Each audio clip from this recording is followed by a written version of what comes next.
इस कहानी की शुरुआत में फर्नांडो नाम के एक आदमी को दिखाया जाता है जो पेंटर होने के साथ जूडो इंस्ट्रक्टर भी है। और एक दिन जब वो सड़क के किनारे सिगरेट पी रहा होता है तभी एक गाड़ी पानी से उसकी सिगरेट बुझा देती है। वो सिगरेट को पानी में फेंक देता है। दरअसल बारिश होने की वजह से सड़क पर पानी चारों तरफ फैला होता है और अब वो देखता है कि उसकी सिगरेट बहते हुए बैंक ऑफ रियो के सामने जो गटर है उसके अंदर चली गई। फर्नांडो उस गटर के पानी का पीछा करते हुए एक ब्रिज तक पहुंच जाता है जहां पर नाले का सारा पानी जमा होता है। इसके बाद वो नीचे गटर के पाइप में जाता है और अब उसके दिमाग में एक आइडिया आता है। इस आइडिया को शेयर करने के लिए वो अपने दोस्त सेबेस्टियन के पास जाता है और इससे कहता है कि क्यों ना हम बैंक में रॉबरी करें। हालांकि सेबेस्टियन उसकी बात मान तो जाता है लेकिन वो इससे कहता है कि इस सब के लिए मुझे बहुत सारी गाड़ियों की इक्विपमेंट्स की जरूरत होगी जिसके लिए हमें पैसे चाहिए। फर्नांडो पैसों का इंतजाम करने के लिए अपने दोस्त जुबावा से मिलता है लेकिन जुबावा के पास भी पैसे नहीं होते।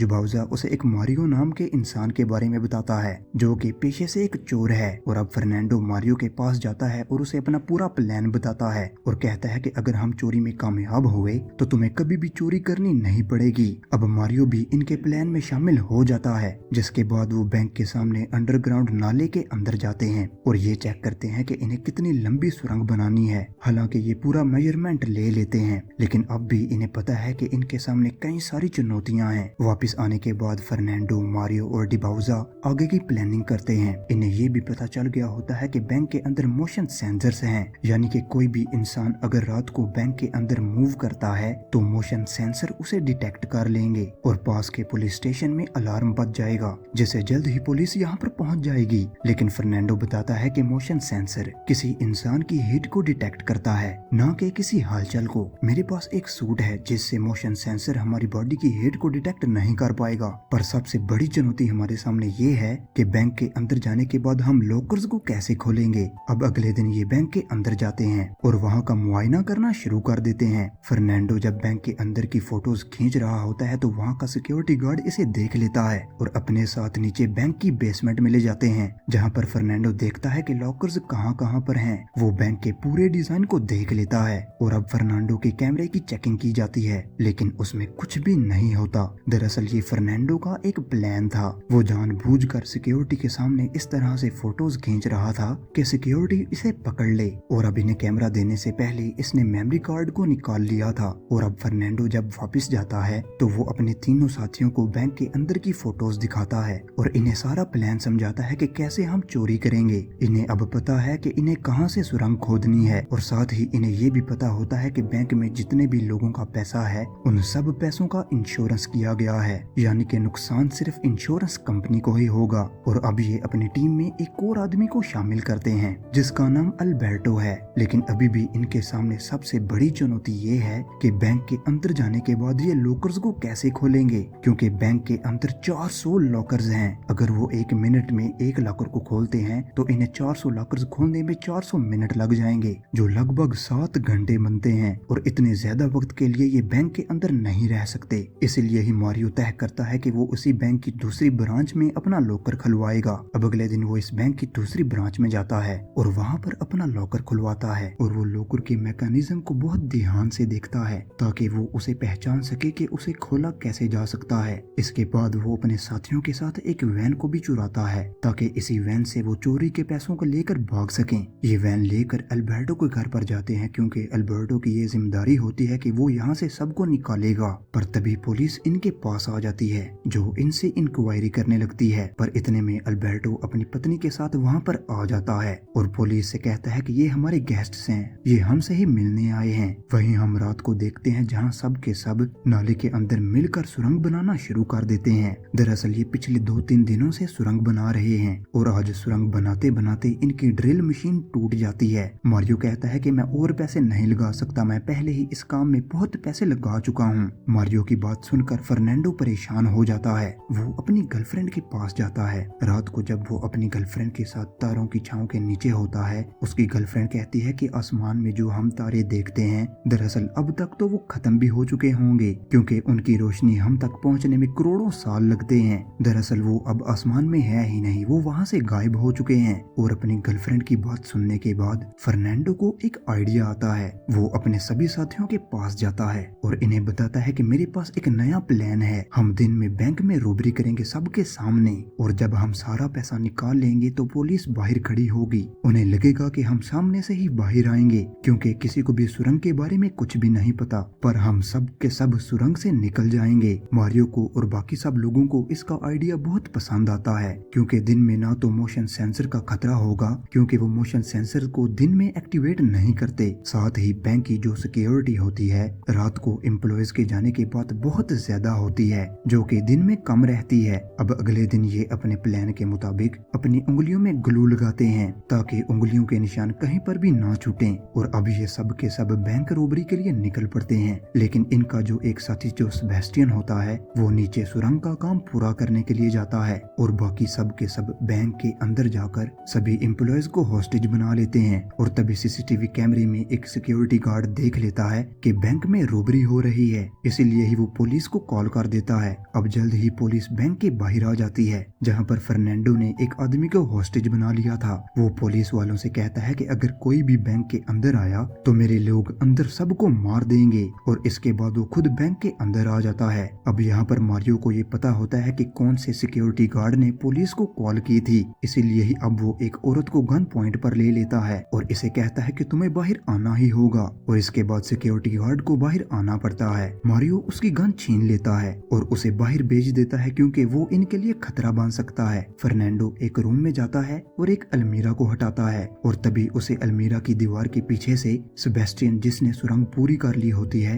वो भी दीवार तोड़कर अंदर आ जाता है। इसके बाद वो बैंक के लॉकर्स वाले रूम में जाते हैं। यहाँ पर इनके पास एक खास मशीन होती है जो सेबेस्टियन ने बनाई है, क्योंकि वो एक इंजीनियर है, और इस मशीन की मदद से वो एक लॉकर को 7 सेकंड्स में तोड़ सकते हैं। अब ये लॉकर्स को तोड़ना शुरू कर देते हैं, और तभी इन्हें ये एहसास होता है कि बैंक की छत के ऊपर पुलिस वाले पहुंच चुके हैं। वहीं बाहर जो पुलिस ऑफिसर होता है जो इस पूरे केस को हैंडल कर रहा है, वो मारियो को कॉल करता है। दरअसल मारियो ने उस सिक्योरिटी गार्ड का मोबाइल पहले ही छीन लिया था, और अब मारियो उस पुलिस ऑफिसर से कहता है कि अगर तुमने जल्द ही बैंक की छत के ऊपर से अपने लोगों को नहीं हटाया तो मैं अंदर फंसे सभी लोगों को मार डालूंगा। पुलिस ऑफिसर उसकी बात मान जाता है, लेकिन फिर भी वो सामने वाली बिल्डिंग पर अपने 2 स्नाइपर्स को तैनात कर देता है। मारियो पुलिस ऑफिसर से कहता है कि मैं मिनिस्टर से बात करना चाहता हूँ। वो कहता है कि मुझे इस काम के लिए 1 घंटे का वक्त चाहिए। पुलिस ऑफिसर के साथ जो इसकी टीम होती है, वो दोनों ही गेट्स पर तैनात होती है, क्योंकि इस बैंक में आने और जाने के सिर्फ 2 ही रास्ते हैं, एक पार्किंग से और एक सामने के गेट से। इन सब को ये लगता है कि ये एक छोटी मोटी चोरी है, और यहाँ अंदर सब के सब फंस चुके हैं। इसीलिए ही पुलिस ऑफिसर एक बार फिर से मारियो को कॉल करता है और कहता है कि देखो, तुमने कोई भी बड़ा नुकसान नहीं किया, तुम अपने आप को हमारे हवाले कर दो, मैं तुम्हारे लिए एक वकील कर दूंगा, जिसकी वजह से तुम्हें कोई भी बड़ी सजा नहीं होगी। मारियो इससे कहता है कि इस बारे में मुझे अपने दोस्तों से, अपने साथियों से डिस्कस करना होगा। दरअसल मारियो इन्हें बातों में फंसा रहा होता है ताकि इन्हें ज्यादा से ज्यादा टाइम मिल सके, और वो सभी लॉकर से सारा सामान लेकर इस नीचे की सुरंग से रफू चक्कर हो जाएं। इस बैंक के अंदर एक बूढ़ी औरत भी होती है जिसका आज बर्थडे होता है, और जब ये मारियो को पता चलता है तो वो इसे बर्थडे विश करता है। साथ ही वो एक हॉस्टेज से चॉकलेट लेकर इस बूढ़ी औरत को देता है। स्नाइपर्स जो इन पर नजर रखे होते हैं वो ये सब देख लेते हैं। उन्हें कुछ भी नहीं समझ आता कि बैंक के अंदर आखिर चल क्या रहा है। वो ये बात पुलिस ऑफिसर को भी बताता है, और अब मारियो उस बूढ़ी औरत को छोड़ देता है। इसके बाद वो एक बार फिर से पुलिस ऑफिसर से बात करता है और इससे कहता है कि मैंने अपनी जिंदगी के 15 साल जेल के अंदर ही बिताए हैं, इसलिए जब तक खुद मिनिस्टर मुझसे बात नहीं करते हम सरेंडर नहीं करेंगे। और अब पुलिस ऑफिसर को मारियो की बात माननी ही पड़ती है। लेकिन जब पुलिस ऑफिसर मिनिस्टर की बात मारियो से करवाता है तो मारियो उसे उल्टा सीधा कहना शुरू कर देता है और कहता है कि मैं तुमसे बात नहीं करना चाहता, क्योंकि सभी मिनिस्टर्स एक जैसे ही होते हैं। वो पुलिस ऑफिसर से कहता है कि मैं अपने लॉयर से बात करना चाहूंगा। पुलिस ऑफिसर उससे उसके लॉयर का नंबर मांगता है। मारियो वहीं पर बंदी बनाए गए एक आदमी का फोन नंबर लेकर उस पुलिस ऑफिसर को दे देता है, जिसके बाद पुलिस ऑफिसर उस नंबर पर फोन करता है। अब मारियो कॉल रिसीव करता है और आवाज बदलकर वकील बनकर इससे बात करता है। दरअसल वो इनका टाइम वेस्ट कर रहा है ताकि इसके साथियों को, जो के नीचे बेसमेंट में हैं और लॉकर्स को खाली कर रहे हैं, उन्हें ज्यादा से ज्यादा वक्त मिल सके। और अब तक ये सभी लॉकर से सभी कीमती सामान को, पैसों को, गोल्ड को निकाल चुके हैं और अब ये पूरे के पूरे सामान को सुरंग से नीचे शिफ्ट कर रहे होते हैं जहाँ पर इनकी नाव है। वहीं हम पुलिस ऑफिसर को देखते हैं। जिसे अब शक होना शुरू हो जाता है क्योंकि मारियो ने जो नंबर इसे दिया था और इससे कहा था कि ये मेरे लॉयर का नंबर है, मारियो ने उस नंबर को स्विच्ड ऑफ कर दिया होता है। पुलिस ऑफिसर ये समझ जाता है कि इन्होंने बैंक से निकलने का कोई और रास्ता ढूंढ लिया है और तभी उसकी नजर गट्टर के ढक्कन पर जाती है। वो ये समझ जाता है कि वो नीचे के रास्ते से निकलना चाहते हैं। वहीं बैंक के अंदर जितने भी हॉस्टेजेस होते हैं वो इन सब को ऊपर जाने के लिए कहते हैं और अब ये अपने सभी हथियारों को बैंक में छोड़कर नीचे अपनी नाव तक पहुंच जाते हैं जहां पर इन्होंने सारा सामान शिफ्ट कर लिया है। दरअसल इनके पास जितनी भी गन्स थी वो असली गन्स नहीं थी बल्कि वो खिलौने थे क्योंकि फर्नांडो कभी भी किसी इंसान को चोट नहीं पहुंचाना चाहता था। अब बैंक के अंदर जितने भी लोग होते हैं उन्हें पता चल चुका होता है कि लुटेरे यहाँ से जा चुके हैं, इसीलिए ही वो अपने मोबाइल फोन से अपने रिलेटिव्स को कॉल करके ये बताते हैं कि वो पूरी तरह से सुरक्षित हैं। पुलिस ऑफिसर जो अब तक पूरी गेम समझ चुका है वो पुलिस की एक टीम को